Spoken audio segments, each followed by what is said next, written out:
شہر اللہ الحرام کہ اللہ تعالیٰ کا مہینہ کہا ہے شہر اللہ المحرم. آپ صلی اللہ علیہ وسلم نے فرمایا رمضان کے بعد سب سے زیادہ جو فضیلت ہے، حضرت ابو ہریرہ رضی اللہ تعالیٰ عنہ کی حدیث ہے، سب سے زیادہ فضیلت محرم کے روزوں کی ہے. تو 10 محرم کا روزہ جسے کہا جاتا ہے وہ اس روزے کی فضیلت ہے. اور اس کی فضیلت کیا ہے کہ 1 سال کے سابقہ گناہ معاف ہوتے ہیں، اس سے صغیرہ گناہ مراد ہوتے ہیں. یہ فضیلت ہے. اور اس کو جو اللہ کا مہینہ کہا گیا تو اشہر حرم کی وجہ سے. اشہر حرم 4 مہینے ہیں، محرم ہے اور رجب ہے اور ذی قعدہ اور ذی الحجہ. تو 4 مہینے شریعت میں محترم مہینے ہیں. 4 مہینوں جو ہے نا محترم تھے عرب میں، اور محترم کا مطلب یہ تھا ان میں جنگ و جدال کو عرب لوگ بہت برا سمجھا کرتے تھے، تو اس میں ایک محرم بھی تھا. جو بھی مقدس چیز ہوتی ہے اس کی نسبت اللہ کی طرف کر دی جاتی ہے، اس لیے اس کو اللہ کا مہینہ کہا گیا ہے. محرم کو اللہ کا مہینہ کیوں کہا گیا میں نے بھی بتا دیا. محرم کے روزے کی فضیلت کیا ہے؟ 1 سال کے سابقہ گناہ معاف ہوتے ہیں. نبی صلی اللہ علیہ وسلم نے 10 محرم کے ساتھ ایک روزہ ملانے کا حکم دیا. 9-10 ملا دیں یا 10-11 ملا دیں، لیکن یہ لازمی نہیں ہے اس زمانے میں. اگر کوئی ملا دے تو اچھی بات ہے، نہیں ملائے تو 10 محرم کا بھی رکھ لیا جائے تو بھی ٹھیک. عاشورہ کے روزے کا دن کون سا ہوتا ہے؟ 10 محرم ہوتا ہے. عاشورہ 10 محرم کا روزہ کس نبی کے واقعے سے متعلق ہے؟ موسیٰ علیہ السلام کو جو فرعون سے نجات ملی تھی اور بنی اسرائیل کو جو فرعون سے نجات ملی تھی وہ 10 محرم کو ملی. تو یہودی اس دن روزہ رکھا کرتے تھے. جب آپ صلی اللہ علیہ وسلم کو پتہ چلا تو آپ نے فرمایا ہم تو موسیٰ کے زیادہ قریب ہیں علیہ السلام. تو آپ نے پھر روزہ رکھنا شروع کیا، لیکن یہودیوں کی مشابہت سے بچنے کے لیے آپ نے 2 روزوں کا حکم. آج کل چونکہ مشابہت کہا جاتا ہے کہ نہیں ہے، اس لیے بہت سے علماء کی رائے ہے کہ 1 روزہ بھی رکھ لینا کافی. 9 اور 10 محرم کا روزہ ساتھ میں رکھنا سنت ہے؟ جی بہتر ہے. 9 اور 10 کا اکٹھا رکھا جائے. 10 اور 11 محرم کا روزہ رکھنا جائز ہے؟ جی وہ بھی جائز ہے. صرف 10 محرم کا روزہ رکھنا کیسا ہے؟ وہ بھی ٹھیک ہے. محرم کے روزے اور رمضان کے روزے میں کیا فرق ہے؟ رمضان کا تو بہرحال فرض ہے. محرم کے روزے اور رمضان کے روزے میں وہی فرق ہے جو فرض نماز میں اور سنت نماز میں فرق ہے. زمین آسمان کا فرق ہے، کیونکہ فرض جو اسلام کا رکن ہے وہ تو بہرحال رکن ہے، اس کے برابر تو کوئی مہینہ یا کوئی روزہ ہو ہی نہیں سکتا. ماتم اور عزاداری کے مسائل. محرم میں ماتم کرنا جائز ہے؟ کسی بھی مہینے میں ماتم کرنا جائز نہیں ہے. صحیح بخاری کی حدیث ہے، عبداللہ بن مسعود رضی اللہ تعالیٰ عنہ سے روایت ہے، نبی صلی اللہ علیہ وسلم نے فرمایا جو اپنے چہرے پہ مارے گا یعنی غم میں، یا گریبان چاک کرے گا تو زمانے جاہلیت کی رسم کے مطابق چلے گا تو وہ ہم میں سے نہیں ہے، او کما قال صلی اللہ علیہ وسلم. تو گریبان چاک کرنا، چہرے پہ یا سینے پہ تھپڑ مارنا یا کسی بھی طریقے سے ماتم کرنا، اس کی نبی صلی اللہ علیہ وسلم سے صحیح حدیث میں ممانعت ہے.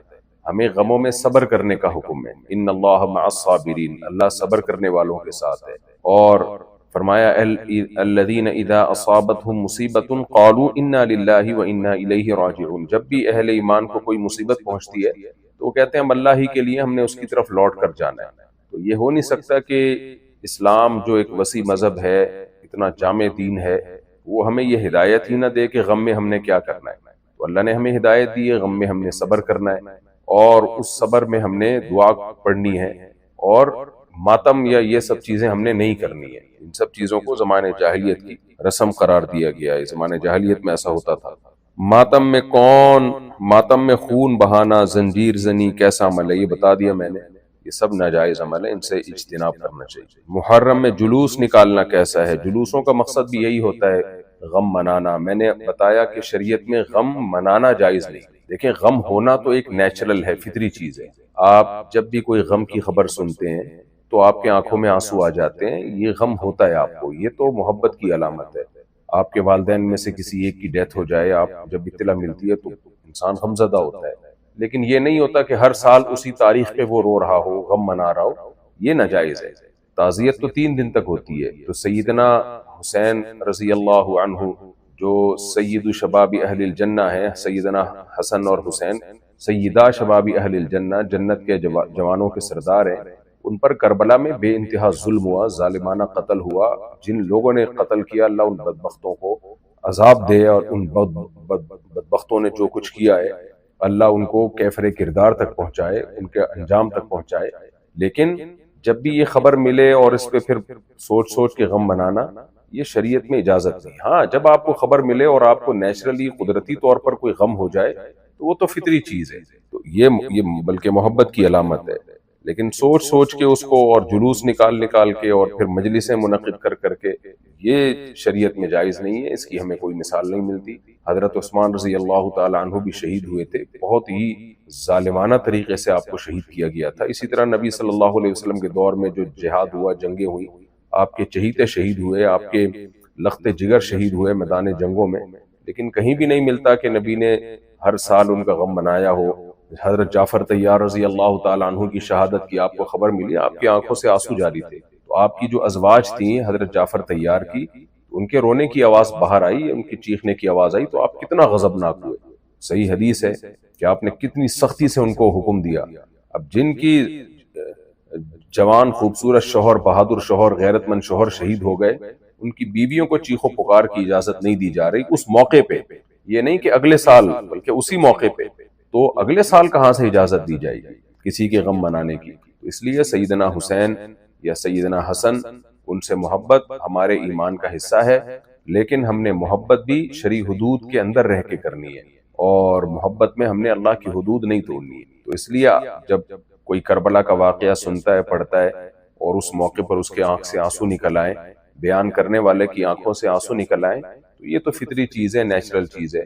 لیکن سوچ کے اس میں پھر جلوس نکالنا اور اس کو اس نیت سے واقعات کو سنانا کہ تاکہ لوگ روئیں، چیخیں، تو جو بہت جگہوں پر دیکھا ہے اس طرح کی محفلیں لگتی ہیں، یہ پھر شرعی حدود سے تجاوز ہے.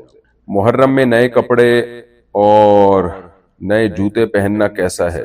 دیکھیں، جب شیعہ لوگوں نے محرم کو منحوس سمجھنا شروع کر دیا تھا اور اس میں غم منانا شروع کر دیا، تو بعض لوگوں نے شیعوں کی مخالفت میں محرم کو ایک تہوار سمجھنا شروع کر دیا. یعنی ایسا معاملہ شروع کر دیا جیسے تہوار ہے، اس میں نئے کپڑے پہننا اور اس طرح کی. تو یہ بھی غلط ہے. محرم نہ تو کوئی تہوار ہے کہ جس میں خوشی منائی جائے، نہ کوئی غم کا مہینہ ہے کہ جس میں غم منایا جائے.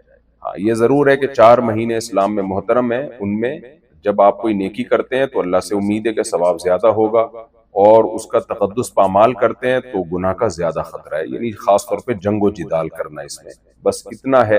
تو اس سے جتنا شریعت نے جس کے بارے میں ہمیں بتایا، ہمیں اتنا ہی رہنا چاہیے، اس سے آگے جانے کی کوشش نہیں کرنی چاہیے. گھر میں ٹی وی بند کر دینا یا سر میوزک چھوڑ دینا صرف محرم میں کیسا ہے؟ اچھی بات ہے، صرف محرم میں نہیں کریں یہ کام، سفر میں بھی کریں اور ربیع الاول میں بھی کریں. تو باقی رمضان میں سب سے زیادہ برائیاں کرنا، کیونکہ وہ رمضان میں نیکیوں کا ثواب بھی کئی گنا بڑھ جاتا ہے اور گناہوں کا وبال بھی کئی گنا بڑھ جاتا ہے. تو محرم کا میں بھی برا ہے، سفر میں بھی برا ہے، ربیع الاول میں بھی برا ہے. اب یہ لوگ عجیب سی بات ہے کہ محرم میں کہتے ہیں کہ میوزک بند کرو اور سفر میں پھر چلا دیتے ہیں، ربیع الاول میں پھر چلا دیتے ہیں. تو یہ غلط ہے، سب میں بند کریں. محرم میں صرف حضرت حسین کا غم ہی کافی ہے، کیا مطلب؟ یہ سوال میں سمجھا نہیں. محرم میں رونا دھونا اور غم منانے کی شریعت کا حکم کیا ہے؟ میں نے بتا دیا کہ اسلام میں صبر کا حکم ہے، غم منانے کا حکم نہیں ہے. جتنی بڑی سے بڑی مصیبت آ جائے، شریعت ہمیں حکم دیتی ہے کہ صبر کرو، ان اللہ مع الصابرین، صبر کرنے کا حکم ہے. یہ جو حدیث پیش کی جاتی ہے کہ نبی صلی اللہ علیہ وسلم نے جب بتایا کہ میرے نواسے کو قتل کر دیا جائے گا تو آپ کے آنکھوں سے آنسو نکلے، تو اس سے بعض لوگ کہتے ہیں کہ جی اس سے پتہ چلتا ہے حسین کے غم میں رونا بھی سنت ہے. نبی صلی اللہ علیہ وسلم نے یہ ہمیں نہیں کہا کہ جب بھی شہادت کی ہر سال تم جو ہے رویا کرو. تبھی نبی صلی اللہ علیہ وسلم بھی ہر سال نہیں روئے ہیں. جب آپ کو اطلاع ملی تو اس وقت تو محبت کا تقاضا تھا کہ انسان کے آنکھوں سے آنسو نکلیں. تو سید الانبیاء صلی اللہ علیہ وسلم کی محبت تو بہت زیادہ تھی اپنے دونوں لاڈلوں سے. تو جب آپ کو اطلاع ملی تو وحی کے ذریعے تو آپ کا رونا فطری ہے. تبھی میں نے بتایا کہ اگر کوئی کربلا کا واقعہ سنتا ہے، اس کو رونا آ جاتا ہے، تو یہ محبت کی علامت ہے. لیکن یہ نہیں ملتا کہ ہر سال نبی صلی اللہ علیہ وسلم وہ واقعہ سوچ کے رویا کرتے تھے، بلکہ آپ نے صبر کا حکم دیا. محرم کی عبادت اور عمل. محرم کی عبادت میں 10 محرم کا روزہ ہے، اور حدیث سے اتنا ہی ثابت ہے. الگ سے کوئی عبادت ثابت نہیں ہے. کوئی کرے تو اچھی بات ہے. عبادت تو ایسی چیز ہے، آپ جتنی چاہے کریں، جب چاہیں کریں.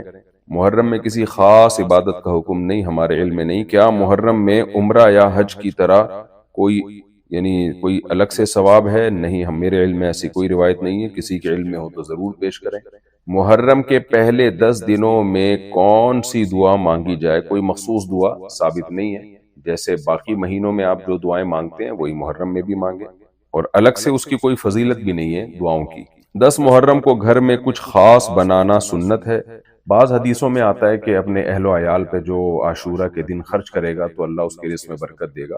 اسی وجہ سے بعض علماء کا رواج ہے کہ عاشورہ کے دن گھر میں دسترخوان کو وہ وسیع رکھتے ہیں، لیکن میں نے جب ان حدیثوں کی تحقیق کی ہے تو ان میں کوئی بھی حدیث صحیح نہیں ہے، اور بعض علماء کہتے ہیں ٹھیک ہے صحیح حدیث تو نہیں ہے لیکن تعدد طرق کی وجہ سے وہ حسن کے درجے کو پہنچ گئی ہیں۔ تو بات یہ ہے کہ ٹھیک ہے ضعیف روایات اگر کثرت سے ہوں تو وہ درجہ حسن کو پہنچ جاتی ہیں، لیکن اس میں شرط یہ ہے، خاص طور پر احناف کا تو بہت سخت اصولی موقف ہے کہ جب بھی کوئی حدیث مشہور حدیث یا متواتر حدیث کے خلاف ہوگی تو صحیح ہونے کے باوجود بھی وہ قابل قبول نہیں ہوگی۔ تو یہاں جو حدیث ہے، جو ضعیف روایتیں ہیں، وہ بخاری کی صحیح حدیث کے خلاف ہے جس میں عاشورہ میں ہمیں روزہ رکھنے کا حکم دیا گیا ہے۔ تو اب روزہ اور دسترخوان وسیع کرنا ایک ساتھ جمع نہیں ہو سکتے۔ بعض لوگ یہ کہتے ہیں کہ جی ٹھیک ہے روزہ رکھیں دن میں اور افطاری میں دسترخوان وسیع کر دیں، تو بھائی جب افطاری میں دسترخوان وسیع کریں گے تو وہ عاشورہ کا دن رہے گا ہی نہیں، وہ تو 11 محرم شروع ہو جائے گی۔ تو بعض لوگ پھر یہ کہتے ہیں کہ نہیں وہ رات یہاں دن کے تابع ہے،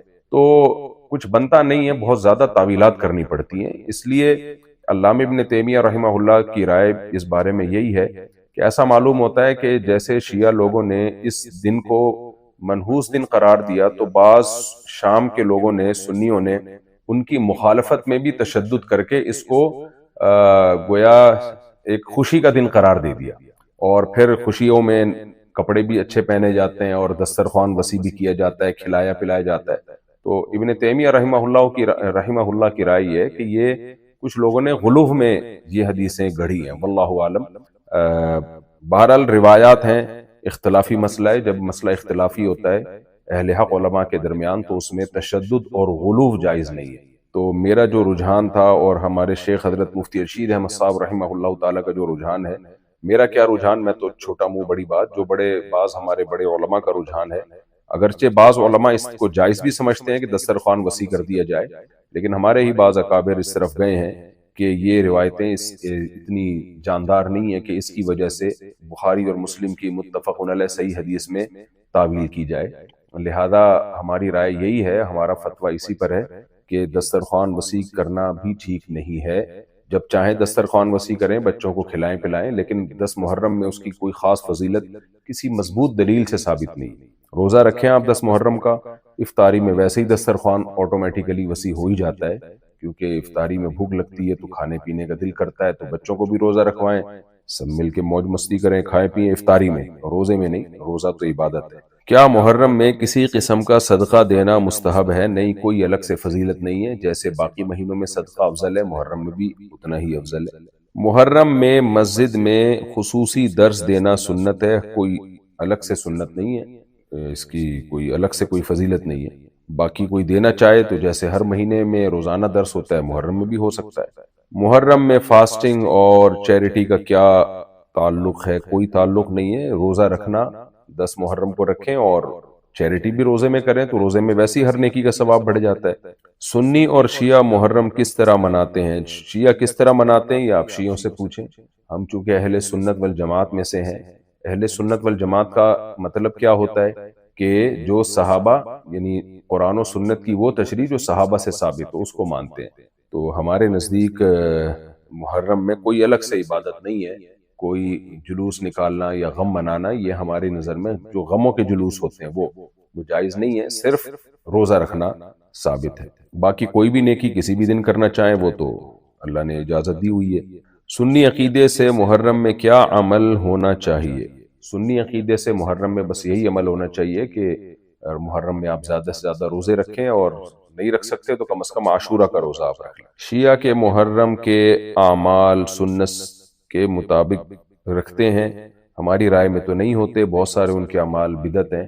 باقی یہ وقت پھڈے اور جھگڑے کا نہیں ہے، آپ اپنے مسلک پہ چلیں جس پہ آپ کو اطمینان ہے، اور کسی دوسرے کو چھیڑے نہیں آپ، کیونکہ اس وقت تو عالم اسلام کے حالات چل رہے ہیں، وہ جھگڑے اور پھڈے بازی والے نہیں چل رہے۔ آپ اپنی رائے پہ چلیں، اہل حق علماء جن کو آپ اہل حق سمجھتے ہیں ان کو فالو کریں آپ، باقی جھگڑے کسی سے نہیں، بحث مباحثہ کسی سے نہیں کریں کہ شیعہ لوگ محرم میں یہ کیوں کر رہے ہیں وہ کیوں کر رہے ہیں، بھائی وہ جانے، اور ان کا مسلک جانیں، ان کو آپ اپنے حال پہ چھوڑ دیں۔ ہاں، ہم نے وہ کرنا ہے جو ہمیں سمجھ میں آ رہا ہے، جو قرآن و سنت اور صحابہ سے ہمیں سمجھ میں آتا ہے ہم وہ کریں گے۔ تو اختلاف نہ کیا جائے۔ اختلاف سے مطلب یہ ہے کہ بحث مباحثہ، مناظرے بازی اور الزام، ایک دوسرے پر ہوٹنگ، کیونکہ اس وقت جو امت مسلمہ جن حالات سے گزر رہی ہے ساری دنیا کے سامنے، اگر ہم لوگ لڑ پڑے اسی طرح آپس میں تو دنیا پھر ہمارا تماشا دیکھے گی اور مذاق اڑائے گی، اور نہ سنی رہے گے نہ شیعہ رہیں گے، سب کی ایسی کی تیسی ہو جائے گی۔ تو بس دلائل کی دنیا میں جو بات آپ کی سمجھ میں آ رہی ہے، اہل سنت والجماعت کا جو موقف ہے جو میں نے آپ کے سامنے رکھا قرآن و سنت سے، تو ہمیں یہی مسئلہ یہی ثابت ہے، اس کو فالو کریں، چھیڑیں کسی کو نہیں، کوئی کر رہا ہے اس کو کرنے دیں۔ شیعہ لوگوں کا 12 امام کا عقیدہ سنت سے ثابت ہے، ہمارے رائے کے مطابق ثابت نہیں ہے۔ اسلام میں جو اصل امام ہیں وہ تو صرف سید الانبیاء محمد صلی اللہ علیہ وسلم، البتہ مجازاً امام کہا جاتا ہے، حدیث میں جو ہمارا رہبر ہوگا ان کو بھی ہم امام کہتے ہیں، تو ان کا مطلب یہ نہیں ہوتا کہ وہ کوئی معصوم عن الخطا ہیں، بلکہ مطلب یہ ہے کہ وہ ایکسپرٹ ہیں اپنی فیلڈ کے، لہذا اس فیلڈ میں ہم ان کو فالو کرتے ہیں، جیسے حدیث میں امام بخاری کو، امام مسلم کو۔ اسی طرح فقہ میں جو اہل سنت والجماعت کے امام ہیں وہ 4 ہیں، امام ابو حنیفہ، امام مالک، امام شافعی، امام احمد ابن حنبل، یعنی 4 سے مراد وہ جن کا فقہ مدون مرتب ہوا اور صدیوں تک چلا اور آج بھی بھرپور طریقے سے موجود ہے۔ تو ہمارے ہاں جو امام کا مطلب ہوتا ہے وہ یہ نہیں کہ وہ معصوم عن الخطا ہے، اس سے غلطی نہیں ہو سکتی، اس کی بات پتھر پہ لکیر ہے۔ تو اہل سنت والجماعت میں امام کا مطلب یہ ہے کہ وہ فقہ میں چونکہ ماہر ہیں، تو لہذا ہم حدیث سے ایک بات وہ ہے جو ہمیں اپنی عقل کے مطابق سمجھ میں آ رہی ہے، اور ایک وہ ہے جو امام ابو حنیفہ کی سمجھ میں آ رہی ہے، تو ظاہر ہے ان کا فہم فراست ہم سے زیادہ تھا، تو اس بیس پہ ان کو فالو کیا جاتا ہے۔ یہ عقیدہ نہیں ہوتا کہ ان سے غلطی نہیں ہو سکتی، تبھی ان 4 اماموں کے ماننے والوں نے بہت سے اقوال ان 4 اماموں کے ترک بھی کیے۔ خود فقہ حنفی میں ہمارے ہی مشائخ نے بہت سے اقوال امام حنیفہ کے چھوڑ دیے، شافعی فقہ میں بہت سے اقوال امام شافعی کے چھوڑے گئے ہیں۔ وجہ اس کی ہے کہ اہل سنت والجماعت ان 4 اماموں کو معصوم عن الخطا نہیں سمجھتے، کہ ان سے غلطی ہو ہی نہیں سکتی۔ معصوم عن الخطا صرف پیغمبر کی ذات ہوتی ہے، اور پیغمبر سے اگر خطا ہو بھی جائے تو اللہ کی طرف سے فوراً اصلاح کر دی جاتی ہے، تاکہ لوگ نبی کو فالو کریں، ہر چیز میں فالو کریں۔ تو اہل سنت والجماعت کے ہاں امام کا مطلب، جو مجتہدین ہیں امام، ان کا مطلب یہ ہوتا ہے کہ ان کا علم ہمارے علم سے زیادہ تھا، اور ان میں قرآن و سنت کو سمجھنے کی صلاحیت ہم سے زیادہ تھی، لہذا قرآن و حدیث کا ایک مفہوم وہ ہے جو ہمیں سمجھ میں آ رہا ہے، اور ایک وہ ہے جو ان کو سمجھ میں آ رہا ہے، ان کو سمجھ میں آ رہا تھا، تو ان کی رائے پر اپنی رائے کو چھوڑ دینا، بس یہ عقیدہ رکھے کہ غلطی ہر ایک سے ہو سکتی ہے۔ شیعہ حضرات کے ہاں امامت کا تصور کچھ اور ہے، وہ پھر آپ شیعہ لوگوں سے پوچھیں، وہ مجھ سے نہیں پوچھیں۔ اہل سنت والجماعت کو حسین رضی اللہ تعالی عنہ سے محبت کا اظہار کیسے کرنا چاہیے؟ اہل سنت والجماعت کو سیدنا حسین سے محبت کا اظہار آپ کے مناقب کو بیان کر کے کرنا چاہیے، آپ کے فضائل جو احادیث میں بہت سارے ہیں، تاریخ کی کتابوں میں بہت سارے ہیں، اور جیسے ہم ابو بکر رضی اللہ تعالیٰ عنہ کی فضیلت بیان کرتے ہیں، خلفۂ راشدین کی فضیلت بیان کرتے ہیں، اور دیگر اصحاب رسول کی، جن میں سیدنا معاویہ بھی ہیں، حضرت ابو سفیان بھی ہیں، سارے صحابہ ہمارے آنکھوں کے تارے ہیں۔ ان سے اگر کوئی غلطی ہوئی بھی ہے تو ان کی نیکیوں کا پلڑا اتنا بھاری ہے کہ وہ غلطیاں اللہ معاف کر دے گا، یہ ہمارا تھا۔ اور سیدنا حسن و حسین تو سیدہ شباب اہل الجنہ ہیں، جنت کے جوانوں کے سردار ہیں، نبی کے لاڈلے ہیں، اور نبی صلی اللہ علیہ وسلم کا نسب مبارک بھی آپ سے چلا ہے، تو یہ فضیلت ہے، اس فضیلت کو بیان کرنا چاہیے۔ تو یہ ہمارے نظر میں محبت کے اظہار کا طریقہ ہے، اور آپ کی تعلیمات کو فالو کرنا چاہیے۔ کسی کی سے محبت، سب سے بڑی بات یہ ہے کہ آپ اس کی تعلیمات کو فالو کریں۔ تعلیمات کو فالو کیا نہیں جائے اور محبت کا اظہار کیا جائے تو یہ تو پھر محبت نہ ہوئی۔ محبت تو یہ ہے کہ جب آپ کسی سے صحیح میں محبت کرتے ہیں تو ان کے احکامات، ان کی تعلیمات کو فالو کرتے ہیں۔ محرم میں ہماری سوچ اور عمل کا رخ کیا ہونا چاہیے؟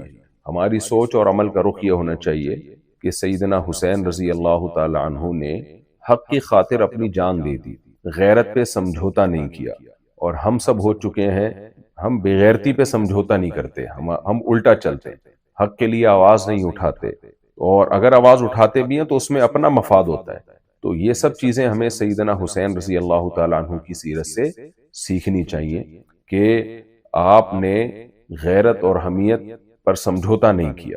ایک ظالم بدبخت کے سامنے آپ جو ہے یہ خوب سمجھ لیں، سیدنا حسین بغاوت کے لیے نہیں نکلے تھے کربلا میں، اگر آپ ریاست کے خلاف بغاوت کے لیے نکلے ہوتے تو خواتین اور بچوں کے ساتھ نہ نکلے ہوتے، پوری فوج لے کے نکلے ہوتے۔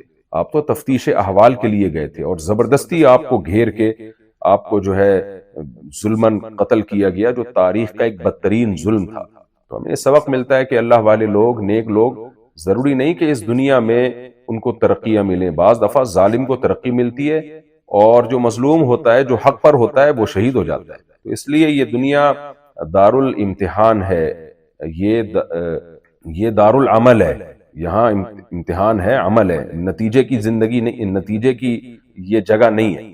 تو جب اللہ کے نبی کے لاڈلے سیدنا حسین رضی اللہ تعالیٰ عنہ کے ساتھ ظلم ہو سکتا ہے، آپ شہید ہو سکتے ہیں، اور دنیا کے لحاظ سے تو اس کو ناکامی سمجھا گیا نا، یعنی جو کوفہ کا بدبخت لانتی گورنر تھا جس کے ہاتھ رنگین ہوئے سیدنا حسین کی شہادت سے، تو وہ تو اپنے آپ کو کامیاب سمجھ بیٹھا نا کہ جو وہ چاہتا تھا اس نے کر لیا۔ لیکن کیا کوئی ذرا سے ایمان والا شخص بھی یہ سمجھ سکتا ہے کہ وہ کامیاب تھا؟ ظاہر ہے اس نے زندگی بھر کی لعنت اور زندگی بھر کی نحوست اپنے ذمے لے لی۔ تو ہمیں سبق لینا چاہیے کہ یہ دنیا دار فانی ہے، اس کی کامیابی اور اس کی ناکامی اصل نہیں ہے۔ حضرت زکریا علیہ السلام کو آرے سے چیر دیا گیا تھا، کتنے پیغمبروں کے ساتھ ظلم زیادتیاں ہوئی، سیدنا عثمان رضی اللہ تعالیٰ عنہ کے ساتھ کیا ہوا، حالانکہ آپ عشرہ مبشرہ میں سے ہیں۔ سیدنا عثمان رضی اللہ تعالیٰ عنہ، آپ کو دنیا میں اللہ نے جنت کی بشارت دی ہے، لیکن کیسے شہید کر دیے گئے۔ تو یہ دنیا کی کامیابیاں اور خوشیاں، اس سے کبھی ہمیں دھوکے میں نہیں آنا چاہیے، کبھی اللہ کی نعمت بھی ہوتی ہیں اور کبھی اللہ کی طرف سے عذاب بھی ہوتی ہے۔ یہ بہت بڑا سبق ملتا ہے ہمیں سیدنا حسین رضی اللہ تعالیٰ عنہ کے واقعے سے۔ حسینیت کا مطلب صرف ماتم ہے یا کچھ اور؟ دیکھیں حسینیت کا اصل مطلب کیا ہے؟ اصل مطلب ہے غیرت، شجاعت، بہادری، یہ حسینیت کا اصل مطلب ہے۔ صبر، جس میں صبر سب سے پہلے آتا ہے۔ تو ماتم کے تو بارے میں حسین کے نانا صلی اللہ علیہ وسلم کی صحیح حدیث ہیں کہ جو گریبان چاک کرتا ہے اور سینوں پہ، چہرے پہ مارتا ہے، یعنی جو بھی یہ ماتم کرتا ہے، ماتم اسی کو تو کہتے ہیں، اب اس کی شکلیں بدلتی رہتی ہیں۔ تو وہ تو صحیح حدیث ہمارے سامنے موجود ہے، نبی نے فرمایا وہ ہم میں سے نہیں ہے، کیونکہ یہ زمانے جاہلیت کی رسم تھی۔ خود سیدنا حسین رضی اللہ تعالیٰ عنہ کی شہادت کی اطلاع جب اہل بیت کو ملی ہے جو باقی رہ گئے تھے، تو کیا انہوں نے یہ سب کچھ کیا تھا؟ ظاہر ہے انہوں نے یہ سب کچھ نہیں کیا، انہوں نے صبر کیا۔ تو ہمیں بھی صبر کا حکم۔ آج کے دور میں کربلا سے کیا تعلیم ملتی ہے، یہ میں نے بتائی ابھی تفصیل کے ساتھ۔ یہ بھی ہو گیا۔ 10 محرم کو من گھڑت قصے سنانا کیا جائز ہے؟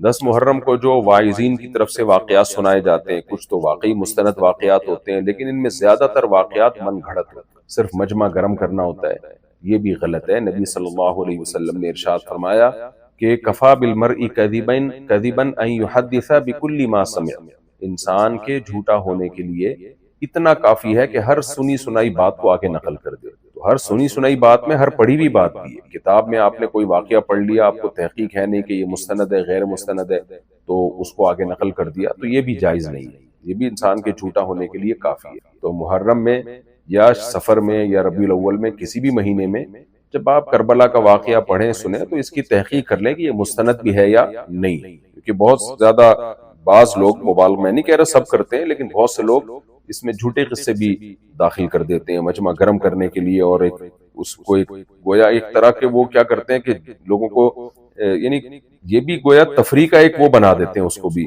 عنصر، ایک انٹرٹینمنٹ کا جو ہے اس میں عنصر پیدا کرنے کی کوشش کرتے ہیں۔ آپ کہہ سکتے ہیں انٹرٹینمنٹ کیسے ہو سکتی ہے کسی کا غم سنا کے؟ تو غم میں جب بہت زیادہ جھوٹے قصے ڈال دیے جائیں نا اس کے اندر، دیکھیں ہمارے نزدیک سیدنا حسین کا قتل ہی اتنا بڑا ظلم اور اتنا بڑا غم کا واقعہ ہے کہ یہی عرش کو ہلا دینے کے لیے کافی ہے۔ یہ کوئی کم نہیں ہے کہ ایک اسلامی ریاست تھی، اس کا ایک گورنر تھا جو اپنے آپ کو مسلمان کہتا تھا، اس کے ہاتھوں نبی کے نواسے کا اور اہل بیت کا قتل ہو رہا ہے، یہ کوئی کم واقعہ نہیں ہے۔ لیکن بعض واعظین کیا کرتے ہیں، مجمع گرم کرنے کے لیے، ان کو جذبات میں لانے کے لیے، تاکہ ایک تھوڑا سا ایک جو ہے نا وہ مجمع گرم ہو جائے اور ان کو لفافے میں پیسے زیادہ مل جائیں، تو بعض جھوٹے واعظین پھر اس میں اپنی طرف سے بہت ساری چیزیں ملا رہے ہوتے ہیں۔ تو اس میں دیکھنا چاہیے کہ کون واعظ ایسا ہے، کسی بھی مسلک میں، میرا مقصد کسی مسلک کی بات کرنا نہیں ہے، چاہے شیعہ ہو چاہے سنی ہو، دیکھنا یہ چاہیے کہ کون سا واعظ ایسا ہے جو مستند واقعہ سنا رہا ہے جو مستند سند سے ثابت ہے، اور کون ایسا ہے جو اپنی طرف سے اس میں قصے کہانیاں ملا کے مجمع صرف گرم کرنے کی کوشش میں لگا ہوا ہے۔ محرم میں غم دکھانے کے لیے کالے کپڑے پہننا جائز ہے؟ جائز نہیں ہے، میں نے بتایا غم منانا جائز نہیں ہے، غم ہو جائے تو ایک الگ بات ہے، لیکن اسپیشلی اس کو باقاعدہ طریقے سے منانا اس کی اسلام میں اجازت نہیں۔ محرم میں دسترخوان وسیع کرنا، یہ مسئلہ میں ابھی تھوڑی دیر پہلے تفصیل سے بتا چکا ہوں۔ اچھا، محرم میں حلیم بنانا کیا بدعت عمل ہے؟ جی بالکل بدعت عمل ہے، دین جو ہے وہ مکمل ہو چکا، نبی صلی اللہ علیہ وسلم کے دنیا سے جاتے ہی اب اس میں کوئی بھی چیز ایڈ کی جائے گی تو وہ دین میں اضافہ ہو۔ محرم میں منت مانگنا کیا جائز ہے؟ بعض لوگ یہ بھی سمجھتے ہیں کہ محرم میں منت مانی جائے تو وہ پوری ہوتی ہے، تو اس کی بھی کوئی دلیل نہیں ہے، اور اسپیشلی یہ سمجھ کے محرم میں منت ماننا کہ اس میں زیادہ ثواب ملے گا یا منت پوری ہوگی، یہ بھی جائز نہیں ہے، گناہ ہے کہ آپ نے اپنی طرف سے کیوں شریعت کے کہے بغیر کسی مہینے کو منت کے لیے خاص کر لیا۔ قربانی کا گوشت محرم تک رکھ کر کھانا جائز ہے؟ قربانی کا گوشت جب تک چاہیں آپ رکھ کے کھائیں، لیکن بعض لوگ اس لیے محرم تک رکھتے ہیں کہ انہوں نے حلیم بنانا ہوتا ہے اس میں، تو میں نے بتایا محرم میں حلیم کو کوئی فضیلت دینا جائز نہیں ہے، اور آج کل لوگ فضیلت ہی دیتے ہیں، اس لیے اوائڈ کرنا چاہیے۔ محرم میں سبیلیں لگانا جائز ہے؟ یہ شیعہ حضرات یہ کام کرتے ہیں، ان کے مسلک میں ایسا ہی ہے۔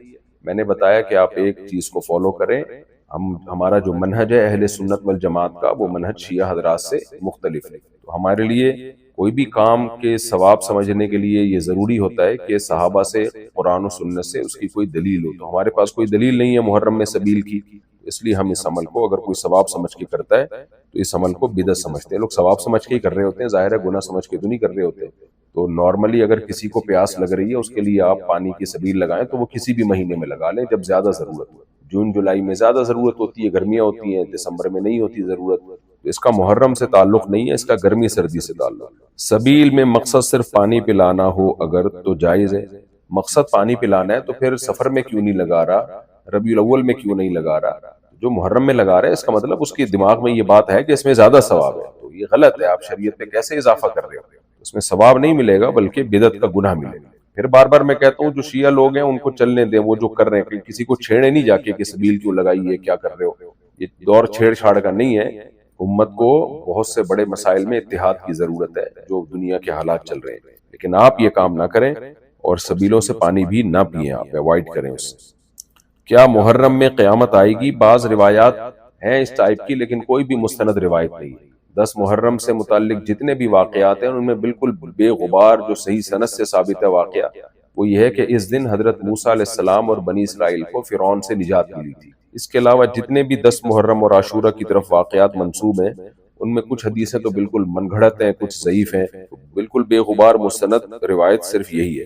محرم میں نکاح کرنا کیا منحوس ہوگا؟ نہیں، کوئی مہینہ کوئی دن اسلام میں منحوس نہیں ہے، اور اگر ہم کسی کے غم کی وجہ سے کسی مہینے کو منحوس سمجھنا شروع کر دیں اور اس میں نکاح پہ پابندی لگا دیں تو پھر تو اسلامی تاریخ میں یکم محرم سے لے کے 30 ذی الحجہ تک ہر دن کوئی نہ کوئی واقعہ ہوا ہے، تو اس لیے اہل سنت والجماعت کے نزدیک کوئی اس میں حرج نہیں ہے، بلکہ نکاح میں تاخیر شریعت میں پسندیدہ کام نہیں ہے۔ اب آپ کا رشتہ طے ہوا محرم میں اور آپ اس کو ڈیلے کر رہے ہیں کہ میں سفر میں کروں گا، تو شریعت میں نکاح میں تاخیر پسندیدہ کام نہیں۔ انکحوا الایام منکم والصالحین من عبادکم وامائکم، کہ اللہ کہتے ہیں جو بھی بے نکاح ہیں ان کا نکاح کرا دیا کرو۔ تو کب، کیا مطلب کرا دیا کرو؟ 10 سال کے بعد کرا دیا کرو، مطلب یہ ہے کہ جب موقع ہو اسی وقت کرا دیا کرو۔ تو آپ صرف اس وجہ سے محرم کے نکاح کو ڈیلے کر رہے ہیں کہ معاذ اللہ یہ منحوس مہینہ ہے، تو یہ پھر گناہ ہوگا۔ ویسے ہی کوئی ڈیلے کر رہا ہے کہ ابھی اس کے لیے سوٹیبل نہیں ہے نکاح کرنا تو ایک الگ بات ہے، لیکن اپنی طرف سے کسی مہینے کو آپ نے منحوس قرار دے کے نکاح جیسی مبارک عمل کو ڈیلے کر دیا، یہ پھر شریعت پر زیادتی ہونے کی وجہ سے گناہ ہوگا اس میں کہ آپ نے شریعت پر اضافہ کیوں کیا۔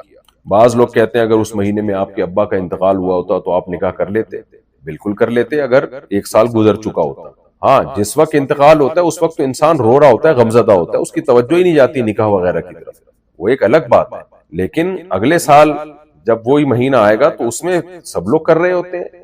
کسی یعنی فرض کریں کہ ربیع الاول میں یا رجب میں آپ کے والد کا انتقال ہوا، تو یہ کہیں بھی نہیں ہے کہ اگلے رجب میں آپ نے شادی نہیں کرنی کیونکہ آپ کے والد کا انتقال ہوا تھا، تو پھر تو کبھی آپ کی والدہ کا انتقال ہوا ہوگا، کسی مہینے آپ کی والدہ کا انتقال ہوا ہوگا، تو غم کا مہینہ جب اگلے سال دوبارہ آتا ہے تو اس میں وہ نہ انسان کے وہ جذبات ہوتے ہیں اور نہ جو ہے اس پہ کوئی شرعی احکام ہوتے ہیں. تو اس لیے سیدنا حسین رضی اللہ تعالیٰ عنہ کی شہادت میں نے بار بار بتایا کہ چھوٹے غم نہیں ہے، امت کے لیے بہت بڑا غم تھا. شاید تاریخ میں امت نے اس سے بڑا غم نہ دیکھا ہو، لیکن اب ہر سال اس مہینے کو آپ منحوس سمجھنا شروع کر دیں اور اس میں کوئی خوشی منانے کو ناجائز سمجھنا شروع کر دیں، یہ پھر شریعت پر اضافہ ہے، شریعت پر زیادتی ہے.